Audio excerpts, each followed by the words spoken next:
So hello everyone. In this video, let's look at the access token and refresh tokens. So both of these tokens are used for the authentication and authorization purposes. So let's look at briefly how they work. So what happens is that whenever you enter your like credentials like username and password, then this authorization request is made to your authorization server. This we can also instead of dividing the server, this can be a single server where our resources are present and our authorization services are also present at that same place.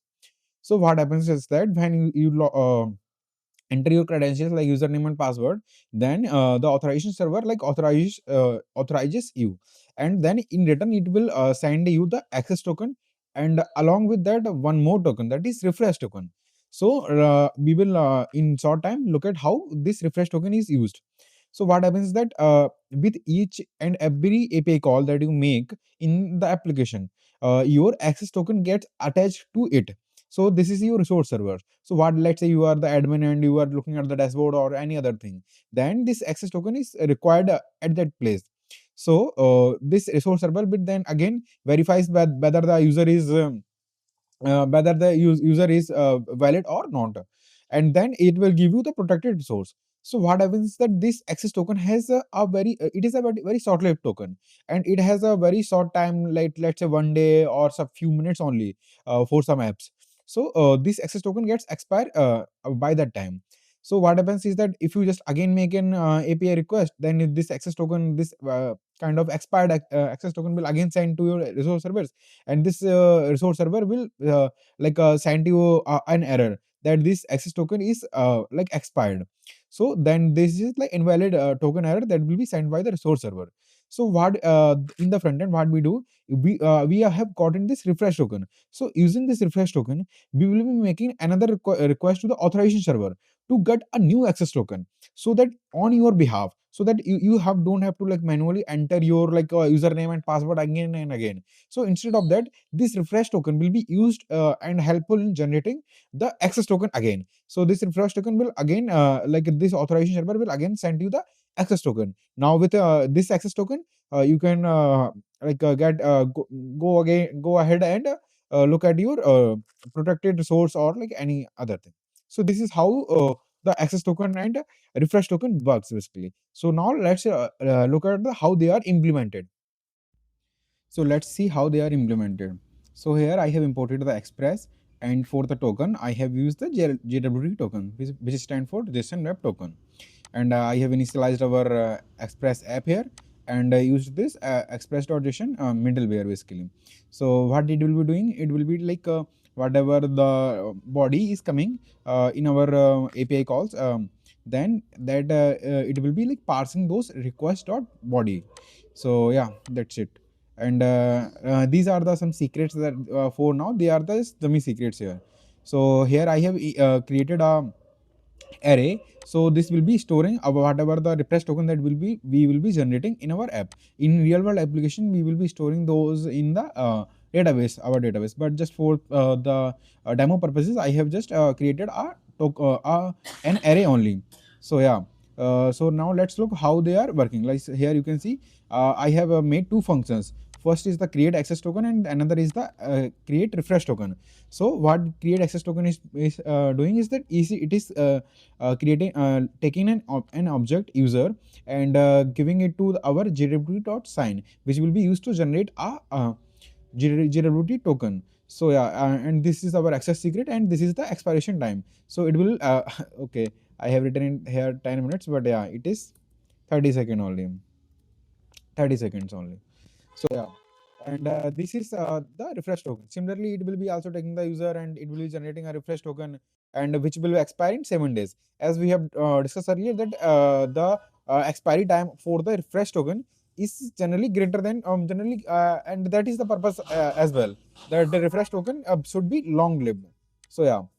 This is our demo route, like which is for the like hello world, whatever we are seeing whether this is working or not, this our app is working or not, and it is not protected at all, you can see. So here I have made an route which is like login route. So in this login route, what we will be doing is we will be like creating a dummy user here. So whatever in from the request.body, whatever the username is will be coming, I will be like creating an object named user, and using that object, I will be creating two tokens, access token and refresh tokens. And the refresh token I will be putting in that refresh this array. Let refresh tokens array, and then I will be sending both of these token in the as a response basically. So yeah, you can see access token and refresh token. So now this is the refresh token. So now this is the refresh route. So in this route, we will be taking the refresh token from the body of the request, and we will be checking that whether this refresh token is whether from in the body the request token is coming or not. If the request token is not present, we will be sending the 401 status error. You can see.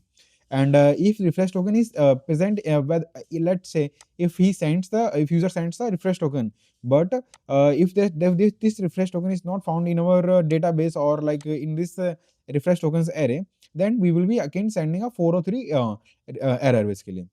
So what we will be doing now, if the refresh tokens is present there and present in our DB as well, so then we will be verifying whether this refresh token is correct or like valid or not.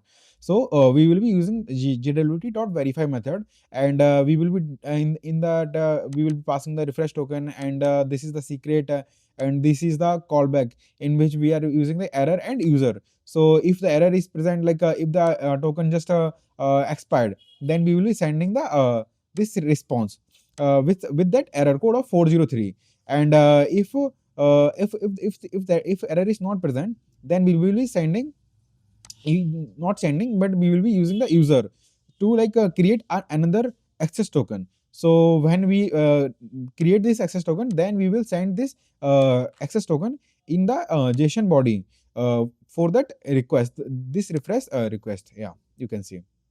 And now let's look at how it is implemented here. So this is our protected route, as you can see. So this is the dashboard route, which it can be a admin dashboard or any other dashboard in your app. So what this protected route will be doing is like just for our purpose only, it will be only sending like welcome to dashboard this message, and whatever the user is there, then it will be also sending that user in the JSON. So this is the authenticate token method, which will be like another function you can see. So this function, like here you can see, this is like first of all extracting the token from the request. And if the token is not present, then yeah, it will be like sending the error code. And if the token is present, then it will be first verifying whether this access token is valid or not. If this access token is valid, then we will be like in the request or user attaching the whatever the user that is we are getting out of that token, and then going to the this next function. So this what this next will be doing, like it will be sending our request, forwarding our request to this function. Yeah, here you can see. So this function will be like nothing, but it will be just in the JSON body, it will be sending the welcome to dashboard like a message, and the user, whatever the user is there, it is just for the dummy testing purposes, as you can see. So yeah, that is the that is that is our protected route, that is dashboard route.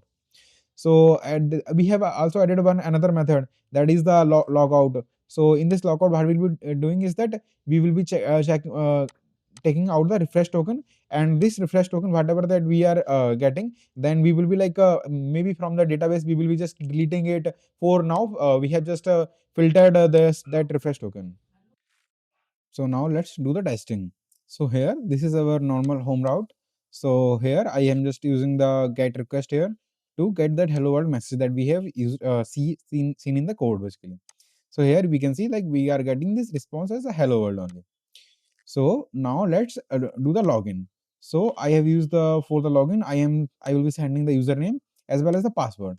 Although the password is not needed because we have not used the password, and we are needing only the username there in the body. But just in the normal and real world application, we generally need the username and password as well. So I have just used this dummy. You can also remove it.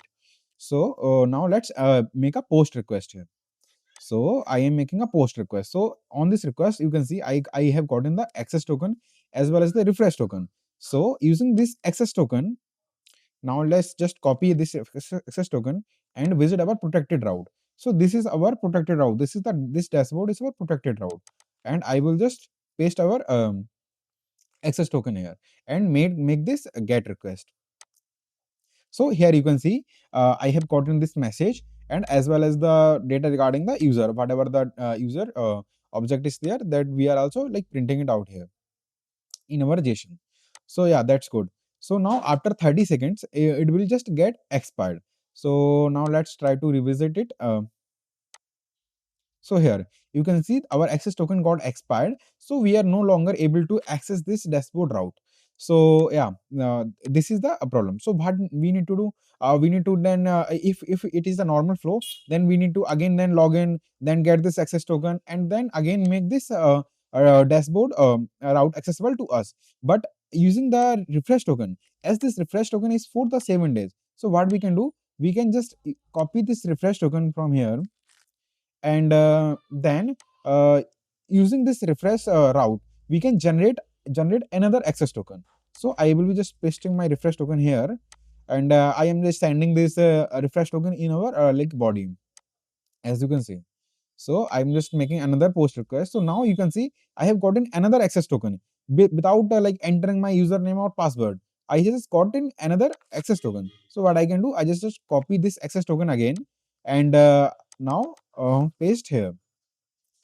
Now you can see I am again able to access the route. So this is the whole flow of the access token here, as you can see. Yeah, so we have seen like without entering the username and password, we have just gotten this this access token and also like able to access this route. So to summarize this, we can see the access tokens are the short lived and the refresh tokens are the long lived. Access token is sent with each and every API call, but the refresh tokens are only sent when our access token just got expired. And the refresh tokens are used to generate another access token, but without sending your username or password, or your without the interruption of the user, so that user do not have to again manually enter his credentials and then log in again and again. So that problem is solved with the help of refresh token. So yeah, this is all about them, and I hope you enjoyed this video, and yeah, happy coding.